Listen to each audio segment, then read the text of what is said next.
Thank you for coming to Coffee and Connections.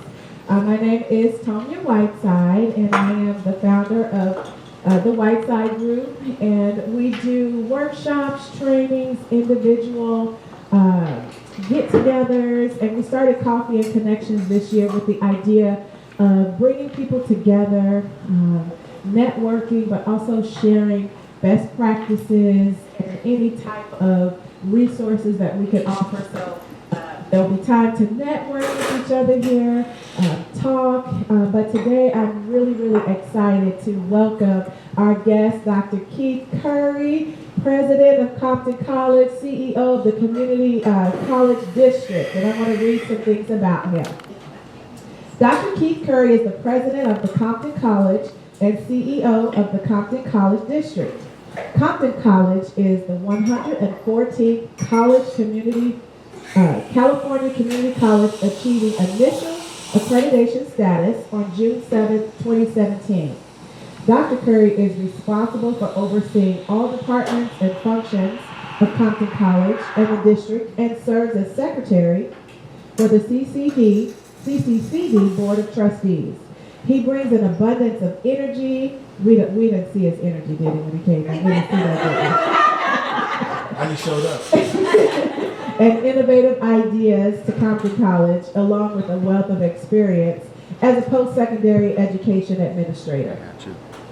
Dr. Curry is an active member of the Foundation for Compton Community College District, the Association of California Community College Administrators, the California Community College Athletic Association, the Statewide Association of Community College, the Hope Center for College, Community, and Justice Advisory Board, and the President's Roundtable. I want to make sure that we applaud that. And I'm not done, okay? And he has visiting teams most recently for San Quentin University Prison Project. Oh, wow, I'd love to know more about that. Now, in 2018, Dr. Curry received the Harry Budimir, did I say that right? Distinguished Administrator Award. The Association of California Community College Administrators bestows the award to administrators who demonstrate integrity, principle, compassion, strength, and leadership, and who have made significant contributions to the college, district, and community.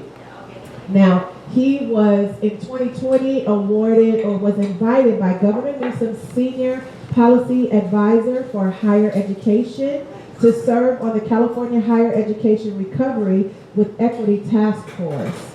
Dr. Curry earned his doctorate in educational leadership from the University of California, Irvine. Any other eaters in the room? All right, look at that.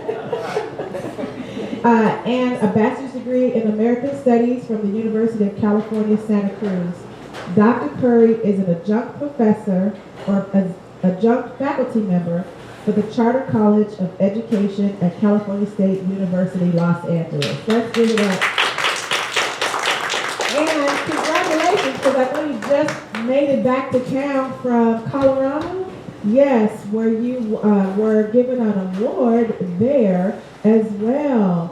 So let's hear it for Dr. Keith Curry. Yes, thank you so much for being here. Can you guys hear me okay? Yes. Right. Thank you for the invitation. Yes, thank you. Sipping coffee. Yes. So can you tell us a little bit about who is Dr. Keith Curry? How did we get here? I'm just a kid from Compton. That's my shirt today I'm wearing. So I'm just a kid from Compton, born and raised in Compton, California. I was raised less than 3 blocks from Compton College. So when I was a kid, we used to hop the gate to go to Compton College. We thought that was like the dream place to be. We were able to play basketball in the gymnasium. That was like a big deal to us. But I'm just a young kid from Compton. When I was in college, I was a young kid from Compton trying to make it, living paycheck to paycheck. But that's not happening anymore. But praise God, right? But I'm able to work in the community that I was raised in. But I'm just a normal person. I have a wife, Nina Curry. I have a 13-year-old man-child, Camilla Curry. I call him man-child because he wears my shoes. He's He wears size 13 shoes. I know. So he invades my closet every chance he gets to try to get to my shoes. So it's just a young kid trying to make it, just trying to be innovative with new ideas that provides opportunity for students to be successful. Yeah. And what would you say, Dr. Curry, are some of the challenges that we're facing right now? And I know with the decline of our African American students attending colleges, what would you say is the biggest thing that we are facing right now? It's interesting. For the last 6 months, I've been working with a couple partners nationally, HCM strategists, Educational Council, Achieve the Dream, and also Luna Foundation. These are educational partners, national partners, really looking at the decline in enrollment of African American students in higher education, but specifically community colleges. And so since 2011, you saw a 26% decline in enrollment. And most people say, oh, it's because of the COVID-19 pandemic. In actuality, it was happening before the pandemic. But nobody was having these types of conversations. And so when you look at the students' enrollment, but you also have to look at the retention of the students. We have black students who go into higher education but do not complete their degree or certificate. But the first thing we say is that it's because of the student. It's because of the community they came from, they weren't academically prepared. But some of our institutions that are providing services to black students have racist policies and procedures and structures that inhibit them from being successful.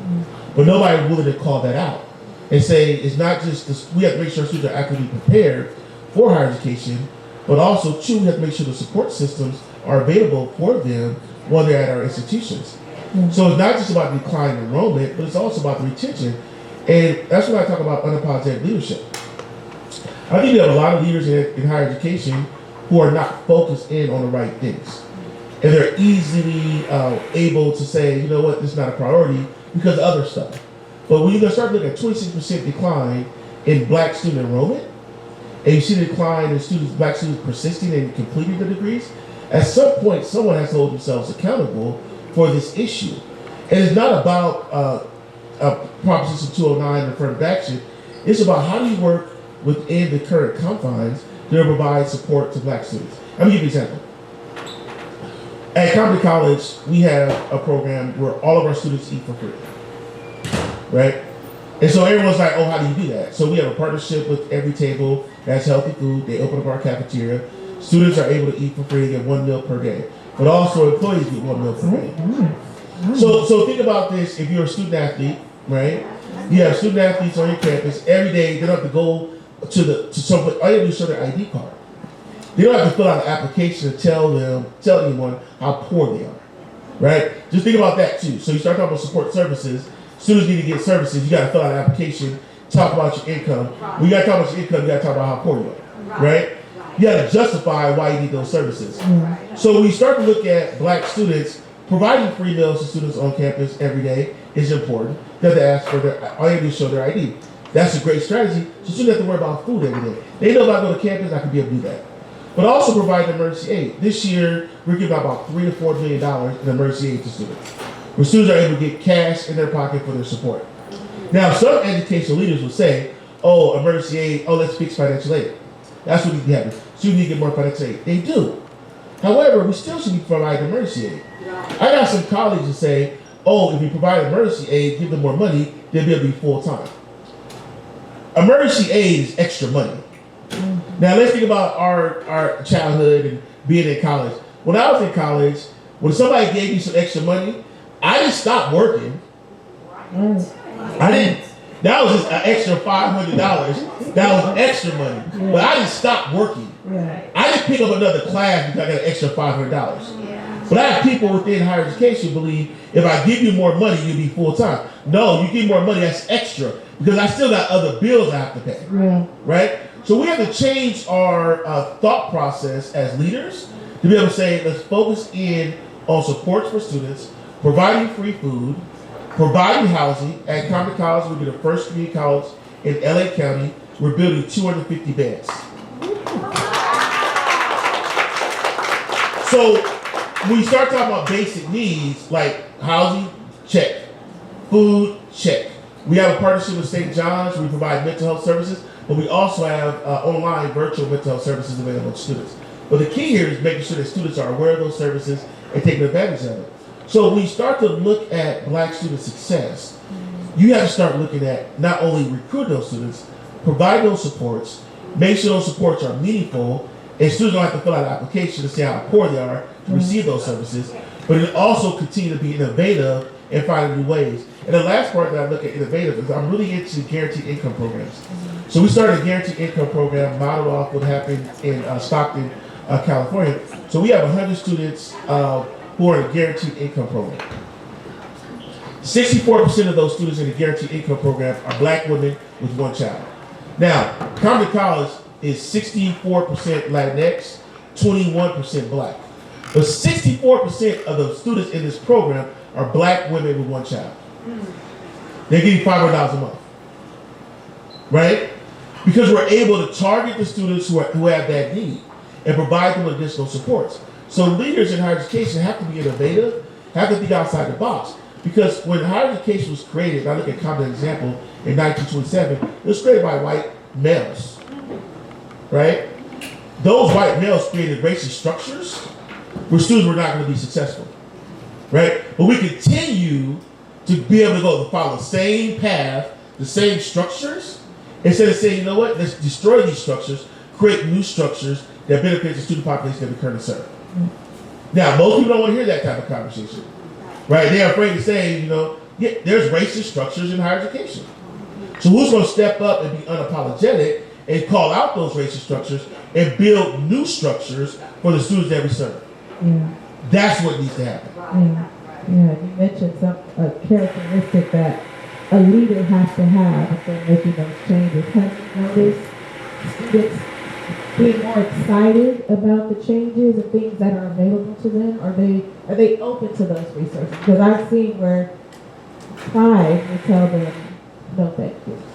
So for me, the pride to say no thank you is when you have to ask you to fill out an application. If it's automatic, pride doesn't matter because everyone's receiving those services, right? We just have to change the way we create programs and services for our students where they don't have to fill out an application, right? Where it's automatic, they get that $500 check in their account. They don't have to ask for it. They can be like, oh, where'd that come from, right? But really create those structures, we don't have to ask for services. And I think that's one of the problems that are in higher education. We continue to ask them to fill out an application and tell you how poor they are. Do you feel pressure being the president and leader there at Compton College? Do you feel pressure? I feel pressure all the time. I'm always in trouble. I'm always in trouble. The pressure's there. So today I've been dealing with a little bit of pressure. We have a brand new building opening up on Monday. So this building, and I want to tell the story about it. So in 2005, when I started at Compton as an interim dean, the college had this idea to build a student services building. So we have programs that provide support services to students. They were all over campus. So for example, admission records is in one location, but if a student had to go get financial aid, they got to walk all the way across campus to get the financial aid. Then they want to be a part of another program, they got to walk all the way to the other side to sign up for that program. And so when I first started in 2005, it was like, let's build a new building. It was a renovation project. So this is just how life is. That building that they want to renovate was actually supposed to be demolished because the state said we give you new money for a library, but the old library, which they wanted to renovate for student services, had to be demolished. So my first 6 months, I'm working on this new renovation project, and I read the fine print, like, we can't even use this building. So we stopped working on it. But the previous administration was like, oh, you can do it. We couldn't. It was illegal. So when I became CEO in 2011, and we passed a bond in 2014, including the bond was the money for this new student services building. So it opens on Monday. So the stress is, it's been delayed $25 million. So all student services programs are in one location. I'm really excited about it. So today is the big move. And I'm just worried about like the people have the labels on the boxes, right? Just all those little details. But on Tuesday, when students are able to enter that building and see a state-of-the-art facility in their community, to me, it's worth it. So the pressure, every day the pressure's there because you want to do better for the student population that we serve. Yeah. So I have that pressure because I'm from Compton, Yeah. right? I feel that if I can't do it, like, who will? Yeah. So the pressure is like I always feel I have to innovate and do more, because I want to make sure that students have. I want them to have more than any other community college. And I want them to be proud to wear the Compton College sweatshirt, right? I want them to be proud to wear the Compton College uniform. So the pressure is always just trying to evolve and be better, but also be better as a leader. And the pressure of being better as a leader for me is all about innovation, right? I want to be the first one to do something, right? So I have to continue to read, continue to research, continue to listen, and try to see what everyone else is doing to try to innovate to do what's better for my community. So I put a lot of pressure on myself to innovate. Yeah. And so I have a lot of ideas of stuff I want to innovate, but just trying to figure out ways to do it and make sure it's done right and how to support students. Yeah. So when I think about innovation and leadership, one of the things I've been working on, over the last couple of years, we received a lot of money from the federal government. We got about $20 million for American Rescue Plan, HERF, or CARES, whichever one you want to call it. But just the whole recovery from COVID-19. And a lot of colleges use that money to provide emergency aid, provide food, provide support for students. And so as I told my staff, and I tell some of my colleagues in the state, is that even though this money's gone, we can't stop providing these services. So if you think about black students and the word of mouth and how things happen, the students are saying, hey, you go to Compton College, you get a free meal every day. You go to Compton College on Wednesdays, they have a farmer's market, you get $20. They also give out emergency aid at Compton College. So they're gonna be telling people about the stuff that we're doing. And what, June 30th, we just gonna stop? Right? Then it's gonna be like, that's false advertising, because the word of mouth is you get all these services at Compton. And so what I've been doing the last 2 months was figuring out funding sources to make sure the food is funded for the next 5 years, done. Make sure our farmers market is funded for the next 5 years, done. And then this week I figured out a solution to make sure our emergency aid will be funded at a nice level for the next 5 years. And it's just about reading the rules and regulations, because I want people to know, like, what we've been doing, you can still do it. So when you talk about pressure, that's the pressure. And but the pressure to continue to innovate. Yeah. Does fear ever play a factor in the choices and decisions that you make? I don't know if it's fear, but sometimes you got like, well, is this the right time to do this? And sometimes you just have to be unapologetic and just do it. I'll give you an example. So I chair we have a thing called the California Community Colleges Black Student Success Week. We founded it about 3 or 4 years ago. And I was looking at my data in regards to our black students, and I was just appalled, right? The enrollment decline, the support services. And I just stepped out and said, we're going to hire a director of Black and Melon Color Success, which is the first of its kind in California community colleges. Shout out to Dr. Antonio Banks. So we created this position. I really take it through a process. My vice president of student services wrote the job description, took the board, and we announced it. I didn't have a budget for the department and what it's going to look like, but I felt that we had to commit to it. And the reason why I bring this up is because I had a conversation with one of my attorneys. He's like, Dr. Curry, you sure you want to do this? I was like, yeah. He's like, are you worried about Prop 209? I was like, no. And he's like, why not? I was like, because your job is to defend me. Right? So he laughed, right? He laughed at it. But as long as you offer the programs to students and it's open to every student, it's not a violation of Prop 209, right? So we don't deny anyone from receiving services from our director of Black and Melon Color Success. However, we have somebody who's totally responsible for that. So he's providing those support services. But yeah, that was pressure. I was scared because I didn't want to do anything wrong. But at that point, I was like unapologetic, like, we got to do this. We have to do something different. It has to be innovative, and we have to provide support. But we also provide $130,000 in budget for the program. Now, this is what's fascinating about this position. We utilize the American Rescue Plan dollars from the federal government. So we wrote a letter to the federal government and provided data based off the impact of COVID and what happened to black students and males of color. So they signed off on it. We were able to use American Rescue Plan dollars to be able to have this position and provide the supports. That's unheard of, right? And so we have to be unapologetic and do those certain types of things where we ask people for permission to do it, but really knowing what we want to do to support Black students. Yeah. Now, I read that you love wearing Chucks. Do you have on some today? Oh, okay. That's all I wear. That's all you wear? Can you talk about the reason? I wore mine today too because I knew he was going to have his. He wore his Chucks. So, tell us so about the Chucks. interesting story. So in 2017, for our graduation, I wore Chuck Taylors at graduation. I wore Chucks, but I wore them for graduation. And that was the day we announced that we became accredited, right? June 7, 2017. So we announced that we were accredited that day at graduation, because the day before the credit commission made the decision. And so I wore Chucks, and the students were like, "Oh, Dr. Curry, I see you." So now I started wearing Chucks for every graduation, right? And so then during COVID, I said, I was like, why do I gotta wear the brown shoes, right? So this I don't know. I'm gonna tell you this. This is unapologetic day for me. So I use consultants who want to sell you products, right? So they come to sell you products, and they wear those brown shoes, and they're like the biggest hustlers in the game, right? Trying to hustle you into buying their product, and they have the brown shoes. So I have a whole lot of brown shoes. I was like, I don't want to be seen like them. Yeah. So I want to be different. But then also too, my students connected to me when they saw me at graduation with my Chuck Taylors. So then the last 2 years, it's been nuts. I buy Chuck Taylors to match everything. All I wear is Chuck Taylors with the suits.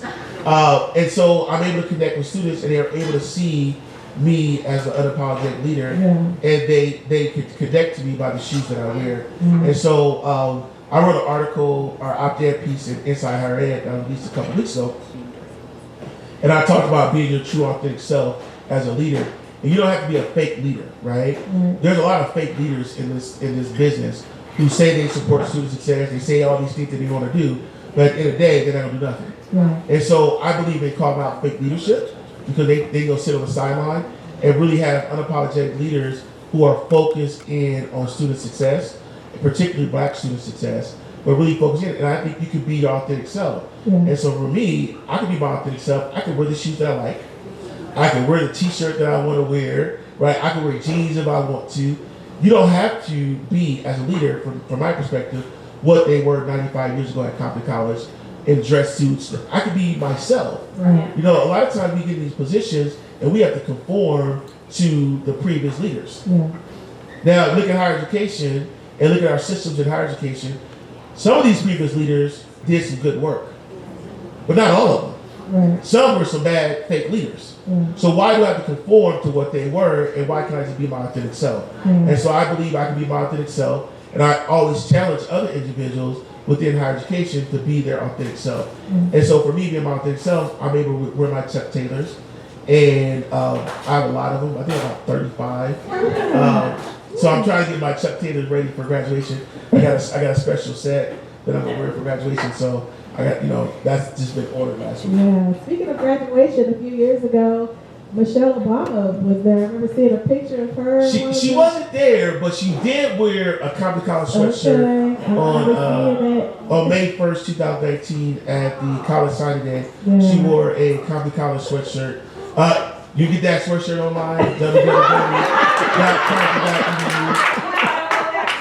You get it, it's online, And here's the thing, they ship it to you too, right? So I was at, somebody asked me this yesterday, I think it was, I was at a meeting. They asked me, it's like, how did that happen? And I said, look, it wasn't me. Someone that I know basically said, if you're going to speak in LA, wear a LA Trade Tech or Compton College sweatshirt. And she went with Compton, which was a smart decision, right? And so once that happened, we had the banners on campus with Michelle Obama. We got the video on our website. We got the sweatshirt in the bookstore. The bookstore cuts it up for individuals if you want exactly the way that she wore it. So I'm a marketing genius. You gotta market this stuff. But it was to me, what I was really proud of was that when she said Compton College has a great story to tell. Yeah. That told people nationally like what we have done. Yeah. And you know, we've been criticized, and I've been criticized. The people have said over the last 10 years you have done nothing at Compton College. This is how people do. They're talking about you like it's bad, like you have done nothing. So they have said that publicly. Oh, Dr. Curry's done nothing over the last 10 years. I remind people, 10 years ago you weren't accredited. Yeah. Let's start there. Yeah. Right? Let's start that part. Then let me go into facilities. We passed a $100 million facilities bond. We were able to build facilities on campus. We have built a new police department. We have built a little theater on our campus. We opened a library student success center. We built a new nursing facility on campus. We built a new instructional building, number 1. We got a student services building that's opening this week. We have instructional building 2 opening in July of this year. We have renovation projects coming up as well, and we created new programs. So don't tell me we haven't done nothing. And that's where the Michelle Obama quote comes in, right? We have done a lot at our college, and we have a great story to tell as relates to student success. And so I'm always proud when I see the picture, when I do presentations, probably the second or third slide. But you get a sweatshirt, right? You get www.compton.edu. You get that sweatshirt. Our bookstore, they ship them out to you as well. But please check that out. What is something you would be surprised about at Compton College? What's something you'd be surprised to know? Something that you'd be surprised to know.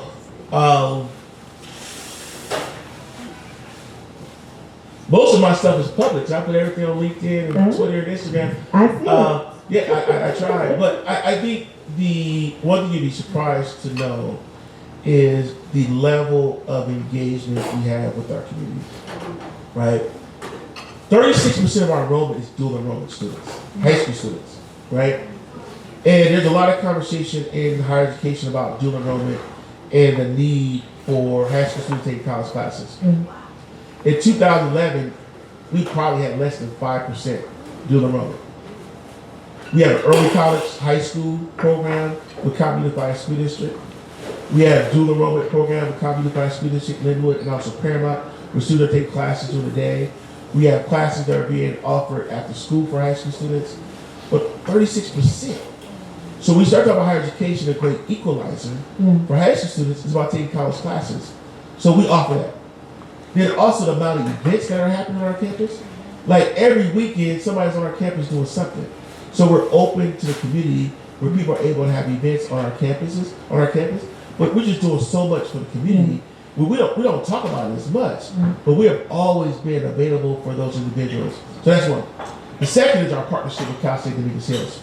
Dr. Thomas Parham, former Vice Chancellor, Student Services at UC Irvine. Dr. P, right? So Dr. Parham is not only a mentor, but he's also a great friend. So when he became president of Dominguez Hills, it was golden. So, and the reason why I say this is, I go to meetings with the staff and I say different ideas, and they always believe that I talk to them about it. I ain't talked to them about it. Never. Right? So I go in there and say, oh, we should do this and that and the other. They start to run and jump and do it. And they be like, I know Dr. Parham wants to do it. I don't say nothing. I'm like, go for it. They run with it because they know how close we are and that he's not going to tell me no. Here's the reason why I want to say that. Our students with their Compton College ID are able to use their library. So our dual enrollment high school students are able to go to Cal State Dominguez Hills and use the library and basically get books with their student ID card. We also have a partnership with Dominguez Hills. We have a Gear Up grant where for high school, middle school students from the middle schools in Compton. They have a partnership with us. We're going to announce in a couple weeks a dual enrollment program for them with 230 students taking classes through their Gear Up Dominguez Hills at Compton this summer. 230 students. That just happened. It's nuts. Then we also have this partnership, what's called cross enrollment, where our students can take classes at Dominguez Hills for $10. $10. So their provost and Dr. Parham made sure that we had the real good classes that helped students meet a degree. So we started this partnership. Next year we're going to expand it where dual enrollment high school students are able to take cross enrollment classes at Dominguez Hills for $10. And then we're also working on a couple partnerships what is called a health professions partnership to really look at health programs within our community, also with Charles Drew University. So I'm really excited about that, and really we have a concept paper regards to that program. And then we have this idea to build dorms at Dominguez Hills for 230 students, where they become the college students who stay at Dominguez Hills but stay in the same dorm for 4 years. So that means while the first 2 years they're at Compton, but they stayed at Dominguez, and then when they go to Dominguez, they're at Dominguez, the same dorm. And so our goal, we should be looking at new ways to provide support. And so nobody knows about that stuff because it's just, we're just innovating right now. We haven't promoting, just innovating. And so Dr. Parham and his people have been so supportive of the ideas. And like yesterday I was at a meeting with men of color, and they have a men of color program. And I said, look, y'all need to work with us to make a feeder, but make sure we get the jackets like y'all got. And their director was like, oh, I'm on it, Dr. Curry. Like, I'm on it. I was like, yes, let's do that. But it's just, having those types of partnerships with the Dominguez Hills that people don't know about.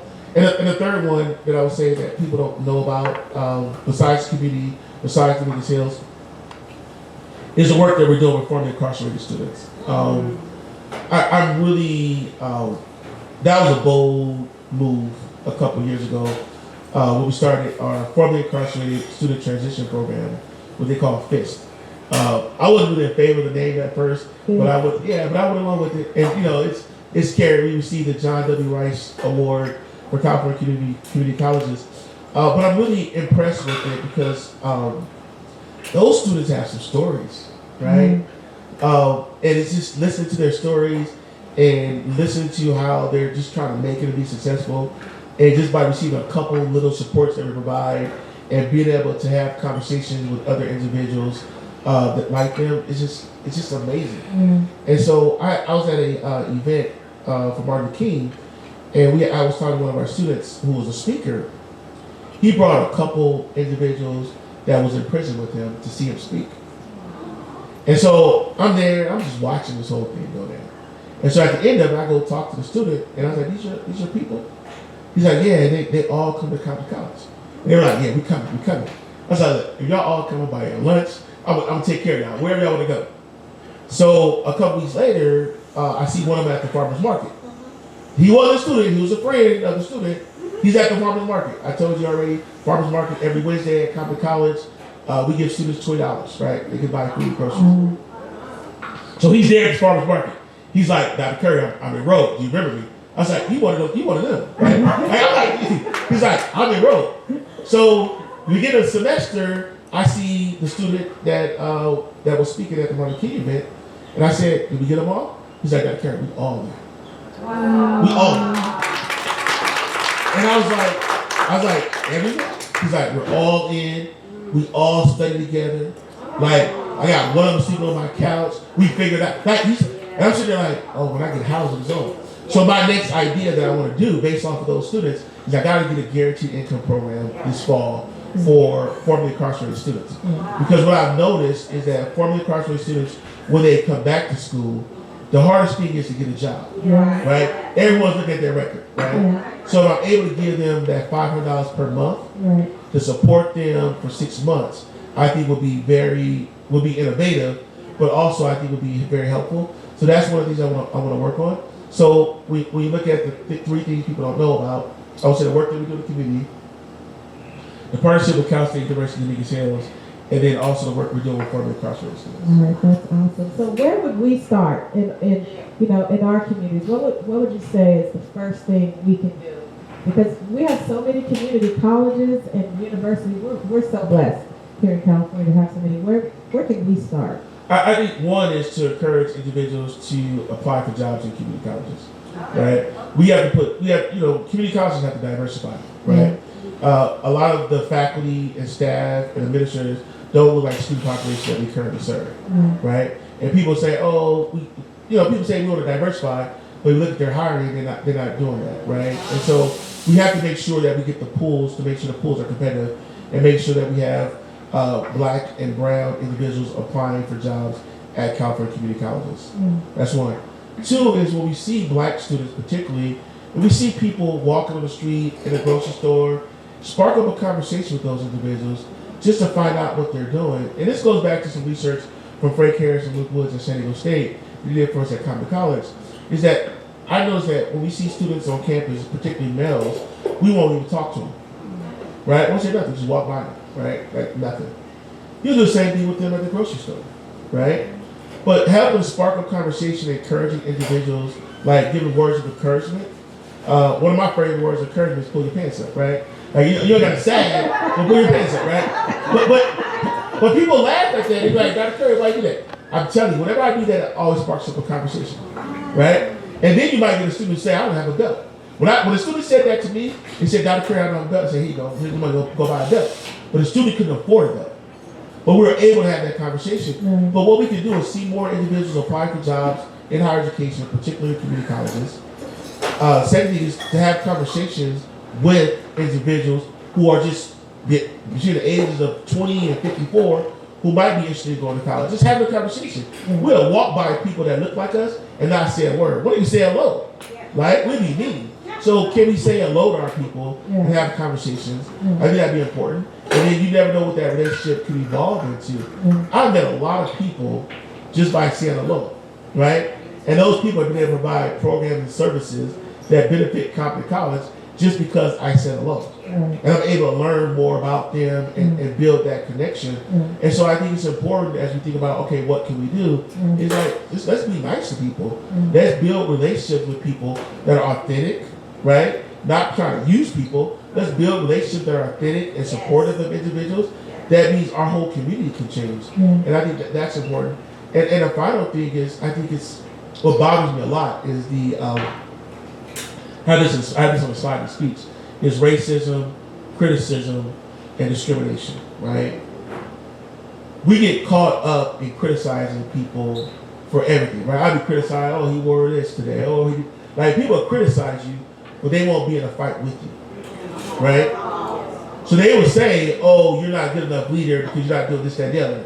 But when you say, hey, how can we do this, that, and the other? They'll say, oh, I don't know, I'm not really involved in that. Don't criticize me if you're not going to be involved, right? We also have to call out discrimination and racism, right? We have to be able to call out these are racist systems and structures. We have to call out discrimination, and we have to be able to say, you know what, these things are not right. If you're not able to do that, you're going to sit on the sideline, right? And I use a football analogy. Don't tell me I support you and I'm going to clap for you and be an ally, but I'm going to be sitting over there. Like if you ain't on the field with me, trying to win this game, don't say you're a silent ally. I don't need silent allies. I need people that's going to be in a fight to really support students and student success. And so what you can do is be in the game, figure out ways to support students, and continue to push against some of the systems and structures that are not allowing our students to be successful. Well, our time is almost up, and I'm going to give time to our guests. If anybody has a question, we're going to have the microphone. Bring it around. Hello? I have a question, Mike? No, just talking and he'll Is come it? up. Oh, hi. Okay, really quick. I'm the mom of 4 daughters. Even though I'm 1,000, they're grown and they have kids, and I have 3 grandsons. 4. 1, 2, 1, 4, 1, 7, and 1, 16, about to do his college.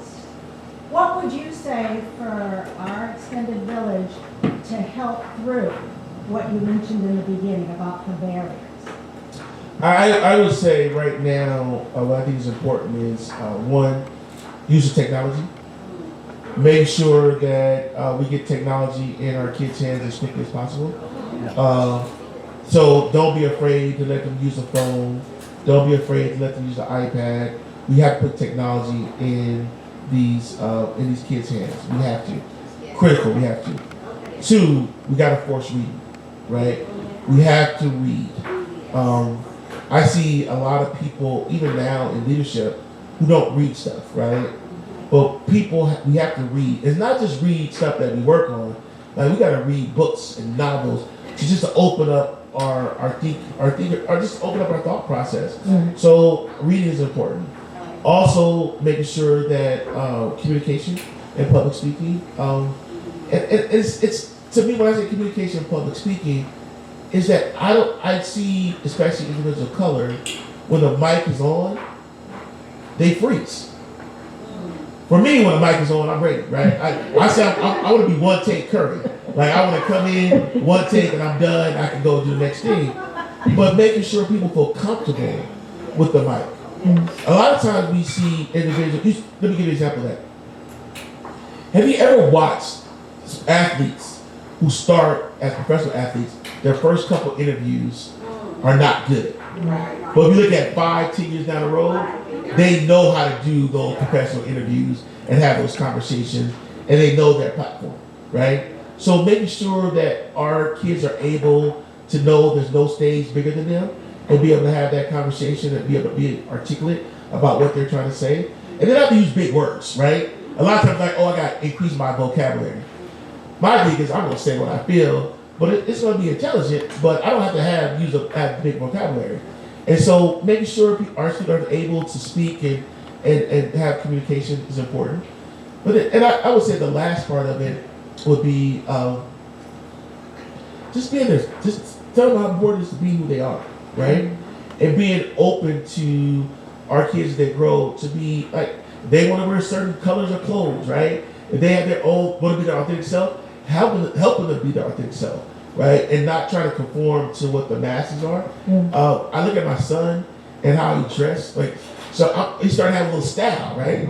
So I'm like, I don't get involved in it, but I'm just watching how he just try to have a little style and coordinate, and I'm like, okay, do you got it? But being supportive of that, about how they want to dress and just how they want to like show themselves. Because at first I thought my son was just like, he didn't have a style.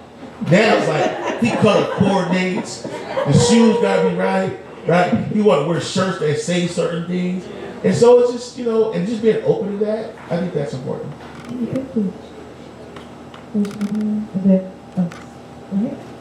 Hi, Jessica Millward. I teach in history and African American studies at UC Irvine. So I have three questions. You don't have to answer them all because there's a lot of people. I would like to hear a little bit more about mentoring. Who mentored you, and who are you mentoring? Just a comment about Compton Community College. Love it. Great transfer students. The books, the issues, the library. My students don't go to the library. They don't know what the library is. They're afraid of the library. So how do you help them go to find the actual books that you're putting in their hands? And I think I'll leave it there because I could go on at length. I'll leave it there out of respect for everyone else. So let's talk about mentorship for a while. So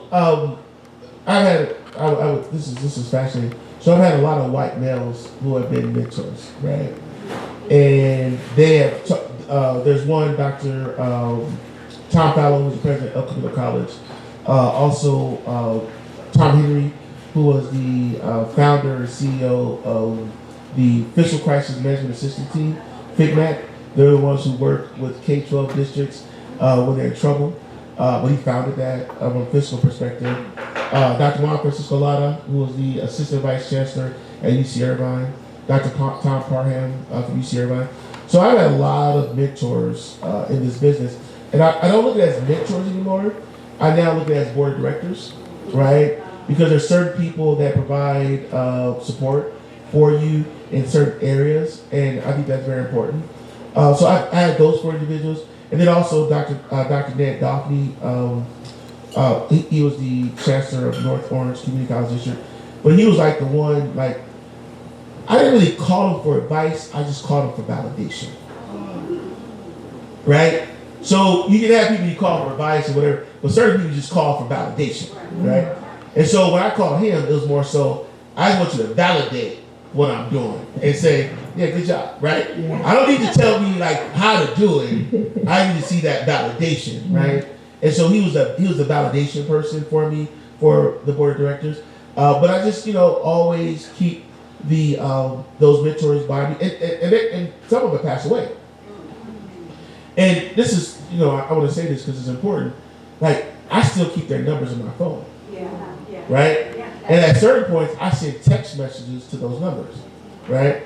Hopefully, nobody's responding. But the thing about it is, because when there's been positive things that happen to you, like you have certain people that you might want to call or text, but they're no longer here. So I can't, it still doesn't feel right if I don't do that text. And so I try to really, that's just how it is. With the library question, it's fascinating. So one of the things that I try to push is to really figure out ways, work with the faculty to link the courses to the library and get the students to the library. But I don't even know, and this sounds bad, so don't take me the wrong way. I don't know what the library is going to look like the next 10 years, right? So here's the reason why I say that. I'm all in on zero-cost textbooks, open educational resources, where students are not able to, they're not going to buy books, right? It's an affordability question, right? Going back to the application, how poor you are. But think about this, you have students who are buying books, the edition changed, the book's still $150, the previous students can't sell that book back, right? These book companies are pimping the poor, right? And they know they can do it. And nobody's calling them out to say, you know what, this is racist. But also, too, you're pimping communities because these students can afford a book. If a student got to buy a book for $100, but they need to buy groceries at the house, books are going to always lose that race. So I'm a firm believer in zero-cost textbooks, open educational resources. We set aside $1 million over the next 8 years to help support open educational resources, zero-cost textbooks. So I don't know what the library is going to look like. So from my perspective, I want students to have a laptop and also a tablet where they can have all the books that they want openly available to them on their technology. They don't have to step foot into a library, right? All we need to go to the library is probably get some assistance on how to find stuff online.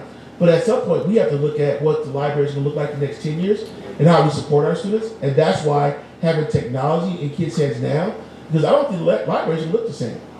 But it's going to be open educational resources and zero-cost textbooks, and we have to move with that.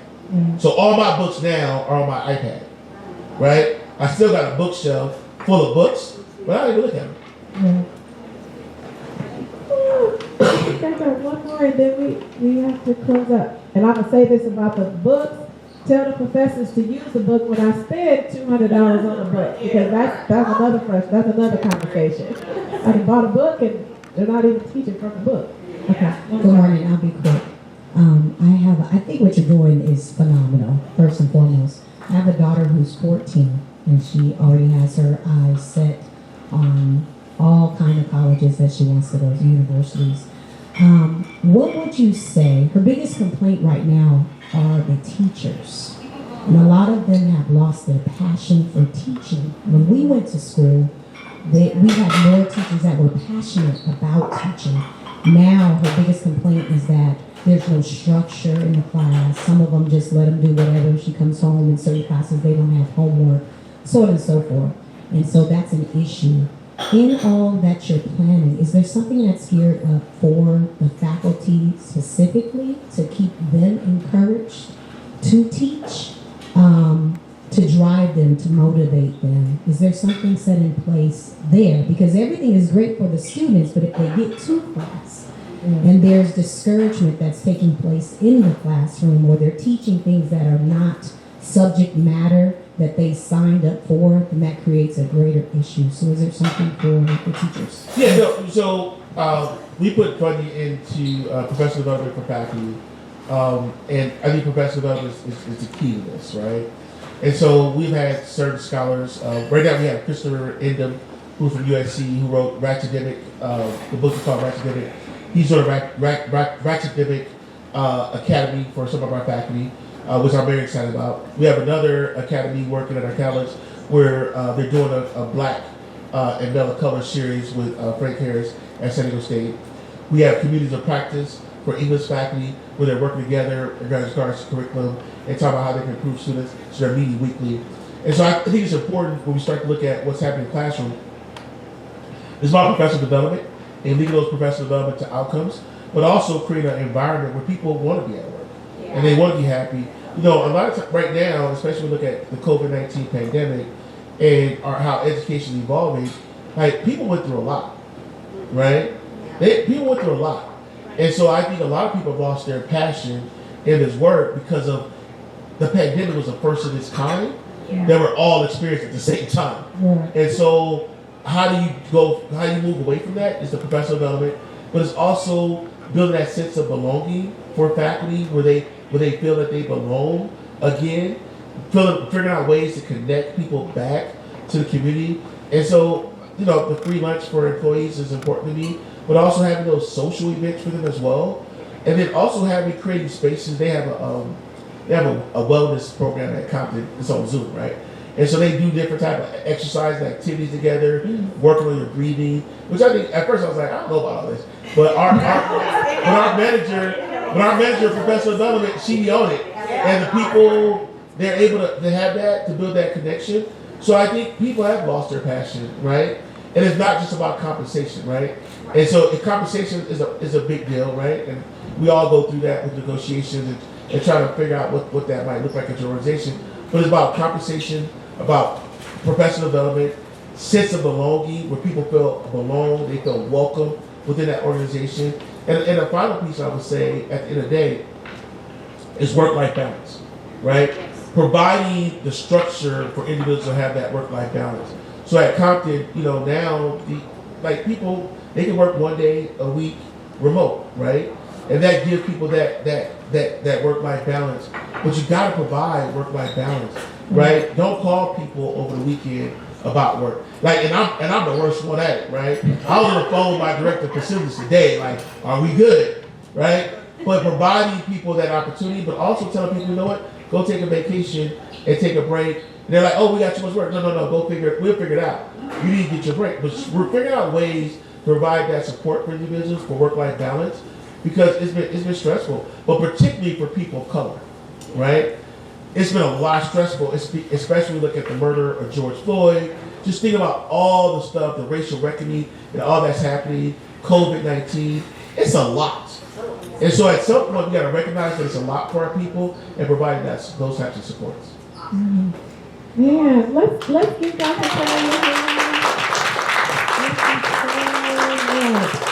So if there's one thing that you can share with us that we could share with our young people, particularly our students of color, or even individuals, nieces, nephews, cousins, neighbors, what would that be? Something that we could share with them? I would go back to, I would say this. I would go back and talk about leadership, right? I think right now it's critical that we have unapologetic leadership.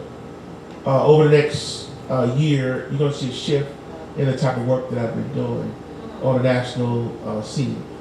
And I'm really out there in regards to black and male of color success and creating systems.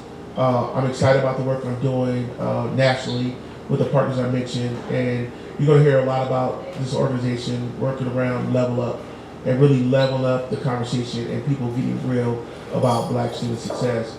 And so you're going to see a lot about me in those types of spaces and conversations.